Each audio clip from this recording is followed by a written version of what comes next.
We're back with part of the vintage air installation. I thought I'd just do something easy today, which is just put these brackets in place. Got some instructions over here. And I'm hoping that this fuel line and this piece of the air cleaner are not going to pose any issues.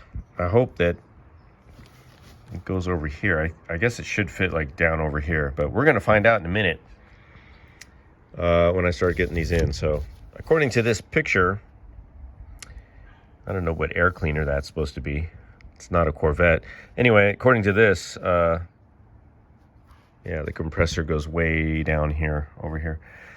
Hopefully that's the case. All right, I'm gonna get going on these. Check back with you in a minute.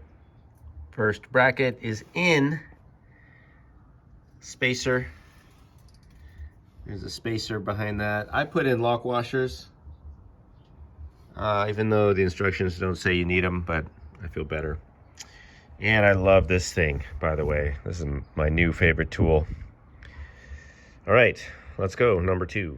All right, so here are the 3 brackets. Here's the one that you mount the actual compressor on. This one attaches to the water pump, and you may need a spacer there. I didn't need one. It looks good, everything's lining up. And these 4 bolts go into the compressor, and it shows you here how that goes together. I just kind of put them there for right now because I'm not putting the compressor in right at this moment. I do have a question about the fuel line coming up. It wouldn't kill me to redo this. It's kind of old and dented and weird, but it looks like it won't be an issue when it's loose. But my question is, I mean when it's tight, but can I rotate this with the compressor in? It looks like it's going to hit over here, so I might have to just temporarily disconnect this and then figure out a fix. But it looks like it will definitely be out of the way, which it should be out of the way of everything else over here. And then hopefully, I don't know, hopefully I can still install my little reserve tank somewhere over here. And that'll work with that. We'll see. Oh, I went ahead and put the compressor in. So it does fit. You put, there's 3 contact points. 1, 2, 3.